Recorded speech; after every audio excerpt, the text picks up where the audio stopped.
जिंदाबाद जिंदाबाद जिंदाबाद इनकिलाब जिंदाबाद जिंदाबाद जिंदाबाद भाईजान जिंदाबाद जिंदाबाद जिंदाबाद आईएसएफ जिंदाबाद जिंदाबाद जिंदाबाद এর জন্য 100টা সরকারি চাকরি পেলে 22টা আমার দলিত ভাই বোন চাকরি মা বাপ চাকরি পাবে কিন্তু খাতায় কলমে 100 জন সরকারি চাকরি পেলে 22 জন কিন্তু দলিত পাচ্ছে কিন্তু প্রকৃত অর্থে দলিত চাকরি পাচ্ছে না কি দেখছি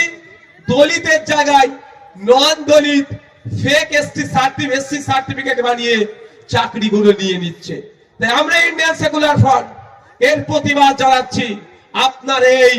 শুধু নাম কাগজে দলিত প্রেম লাগবে না প্রকৃত অর্থে যদি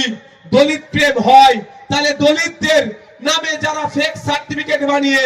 ফেক এসসি সার্টিফিকেট বানিয়ে প্রকৃত দলিতদের অধিকার কেড়ে নিচ্ছে তাদের বিরুদ্ধে ব্যবস্থা গ্রহণ করুন রাজ্যে যত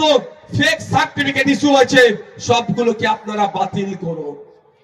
সাথে সাথে আমরা কি দাবি করছি ফেক এসটি সার্টিফিকেট বাতিল করতে হবে আপনারা শুনলে অবাক হবেন পশ্চিম বাংলায় 2011 সালের সেন্সাস অনুযায়ী আদিবাসীদের সংখ্যা ছিল 52 লক্ষ মোট জনসংখ্যার 5.8% আজকে দেখুন খুব বেড়ে কত হবে খুব বেশি হলে আমি ধরছি 1 কোটি তাও হবে না কিন্তু পশ্চিম বাংলা সরকার 1.5 কোটি এসটি সার্টিফিকেট ইস্যু করে দিয়েছে মানেটা কি যে আদিবাসী নয় সে আদিবাসী সেজে আমার আদিবাসী ভাইয়ের অধিকারটা কেড়ে নিচ্ছে কথায় একটা প্রচলিত বাক্য আছে দুধে পানি মেশায় তাই না আর এই সরকার পানিতে দুধ মিশাচ্ছে বুঝতে পারছেন কি বলছে ক্ষতি করছে আদিবাসী ভাইদের তাই ইন্ডিয়ান সেকুলার ফ্রন্ট বলছে যে 6% আদিবাসীদের সংরক্ষণ আছে প্রকৃত আদিবাসীদেরকে উচ্চ শিক্ষায় চাকরিতে সংরক্ষণের ব্যবস্থা করা হোক